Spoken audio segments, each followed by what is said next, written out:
Dans cette vidéo, je vais te montrer exactement le plan détaillé pour avoir de bonnes créatives. Donc reste bien jusqu'à la fin de cette vidéo car tu vas vraiment découvrir le plan exact. Donc c'est parti, je vais te montrer tout ça derrière l'écran. Donc tu vas voir que ça va être vraiment très simple. La première chose que tu vas avoir besoin, ça va être de connaître ces deux choses. Donc, tu as deux façons de faire de bonnes créatives. Donc, la première, ça va être justement directement donc de copier directement ton concurrent. Donc pour copier ton concurrent, on n'est pas là pour réinventer la roue. Je sais que beaucoup d'entre vous, vous essayez à chaque fois de réinventer le système. On n'est pas là pour ça. Les meilleures copies et on est là pour ça. Donc la chose à faire, c'est la suivante, c'est de reprendre la même créative de ton concurrent et de la lancer sur un autre marché. Ok, donc là, on est vraiment sur une phase de testing. Bien évidemment, pas de scaling. On pourra parler de ça juste après. Les conditions vis-à-vis de ça, elles sont ultra importantes. Je vais t'expliquer pourquoi. La première chose, c'est qu'il va falloir vraiment que tu connaisses déjà premièrement le marché plus la structure qui va convertir. Premièrement, ce qu'il faut savoir, c'est que les boutiques, admettons françaises, sont totalement différentes des boutiques américaines. Pourquoi? Parce que les habitudes d'achat sont totalement différentes. Donc ça, c'est la première chose qu'il faut vraiment prendre en considération.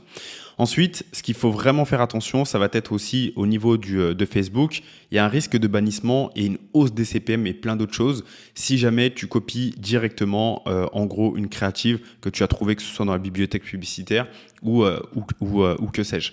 Donc ça, c'est un élément qui est super important. La meilleure chose à faire, elle est toute simple, c'est vraiment de supprimer les métadatas. Pour supprimer ça, peut-être que j'en ferai une vidéo également, mais tu as juste besoin de modifier les métadatas tout simplement. Donc c'est parti, ensuite je vais te montrer du coup la deuxième solution, elle va être d'innover. Et là vraiment ça va être très intéressant, donc reste bien jusqu'à la fin de cette vidéo.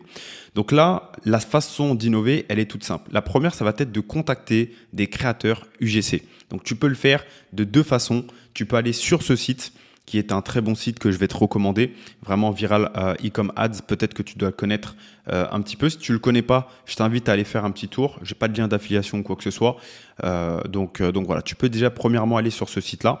Ou alors celui-ci qui est vraiment aussi pas mal, je te le recommande. Je préfère quand même l'autre, Viral E-com, mais celui-ci est très bien aussi. Après, c'est à toi de voir en fonction du prix et de ce que tu recherches. Dans les débuts, moi, je ne vais pas forcément te recommander de faire ça. C'est-à-dire que si vraiment tu es un parfait débutant, tu n'as pas besoin d'investir dans de la publicité, etc. Dans les débuts, tu peux très bien reprendre le contenu de ton concurrent, tu copies-colles, tu testes ailleurs et c'est la meilleure chose à faire. N'essaye pas de réinventer la roue. Généralement, les personnes qui essaient de réinventer se foirent à chaque fois. Donc, la deuxième façon d'innover, elle est toute simple, ça va être de décortiquer une créa puis de reproduire la même chose à ta sauce. Qu'est-ce que je veux dire par là? Imaginons que tu as déjà une créative qui fonctionne déjà très bien, une créative que tu as pris d'un concurrent qui fonctionne très bien. Ton but ensuite, ça va être de refaire la même chose, mais de décortiquer le tout. Donc pour faire ça, ça va être vraiment très simple. Ce que moi, je vais te recommander de faire, c'est de reprendre justement les 3, 4, 5 premières secondes. Généralement, ce sont les 3 premières secondes. Et derrière, de reproduire exactement le même hook, mais à ta sauce. Et bien évidemment, essaye de commander directement le produit. Tu peux le commander directement sur Amazon pour gagner du temps ou sur AliExpress. Et puis ensuite, tu peux le renvoyer une fois que tu n'en as pas besoin. Ça sera beaucoup plus simple d'ailleurs avec Amazon pour le faire que plutôt AliExpress. Maintenant, je vais te montrer une autre façon de faire qui est vraiment très important, un autre format qui est très important, c'est les photos. Okay, donc, il existe plusieurs types de formats. Le format photo, c'est un format qui explose vraiment aujourd'hui en 2024. Je le recommande à 200%. Il est tellement sous-estimé. Tout à l'heure, je te montrerai d'ailleurs des résultats. Donc, reste bien jusqu'à la fin. C'est un format de modèle qui est vraiment incroyable. Okay, donc, format photo fonctionne vraiment très bien, peu importe que ce soit de façon verticale ou le format carré. Ça fonctionne très bien. Encore une fois. Ensuite, tu vas avoir justement le carrousel qui fonctionne aussi très bien sur les photos, personnellement sur les produits, tout ce qui va être sac à main, vêtements, etc. Vraiment, ça cartonne aussi. Donc, c'est assez similaire à la photo. Et enfin, on va avoir le format vidéo. Il va y avoir le format UGC. Et enfin, moi, ce que je vais te recommander, c'est de ne pas utiliser l'IA. Okay, pourquoi? Parce qu'aujourd'hui, tu vas avoir beaucoup d'outils IA qui vont te recommander comment changer le son, comment changer la voix, etc.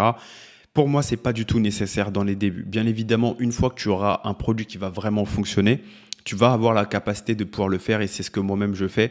Dans les débuts de testing, je reprends directement les créatifs de mes concurrents, je copie-colle, je teste, je vois que ça fonctionne. Ensuite, j'optimise et après, je peux passer sur des outils IA. Si tu as le budget et que tu as envie de le faire, tu peux le faire.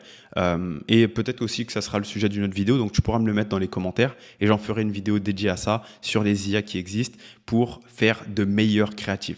Et enfin, maintenant, c'est bien beau d'avoir des créatives, mais il y a une chose qui est super importante et que si aujourd'hui tu n'as pas ça, ça va être vraiment très compliqué.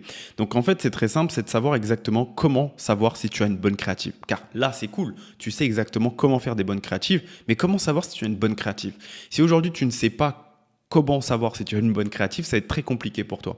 Donc pour ça, en fait, ce qu'il faut faire, c'est savoir lire tes métriques. Qu'est-ce que c'est que les métriques? Les métriques, ce sont les indicateurs de performance. Typiquement, on appelle ça les KPIs en anglais.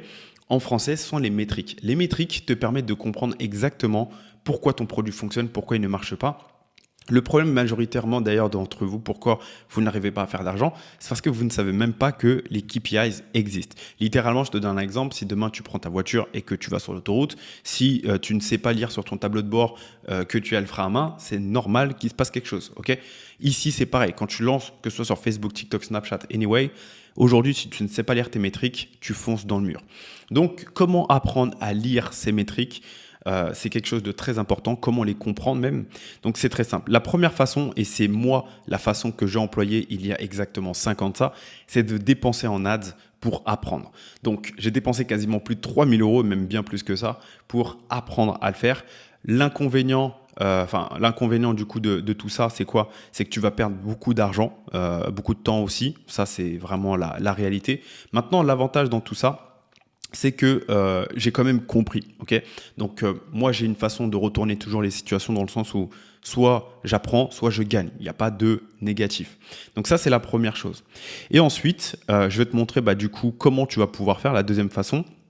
C'est pour moi la meilleure façon, c'est de se faire forcément accompagner par une personne qui sait lire ses métriques. Donc ça, c'est très simple. Soit tu as un ami à toi qui est déjà dans le business et il peut t'apprendre, soit vraiment tu es guidé par une personne qui va t'apprendre à le faire. Personnellement, c'est ce que j'apprends à mes élèves à faire. Pas que, mais c'est une chose qui est très importante. En parlant de métriques, pour revenir sur ce que je te disais tout à l'heure, là, je vais te montrer à quoi correspondent des métriques. Là, tu vois les métriques que je te montre. Ce sont des résultats que j'ai eu récemment avec une boutique qui tourne actuellement. Donc là, comme tu le vois, ça fait exactement à peu près une semaine que ça tourne.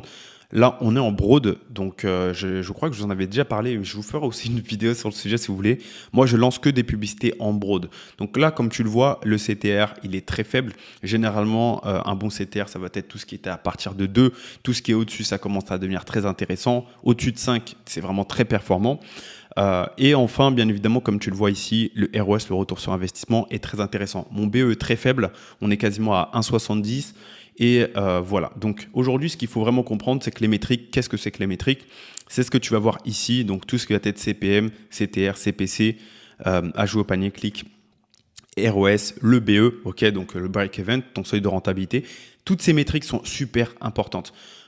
Si aujourd'hui tu as des questions sur quoi que ce soit, sur ce qu'on vient de voir, n'hésite pas à les mettre directement dans les commentaires.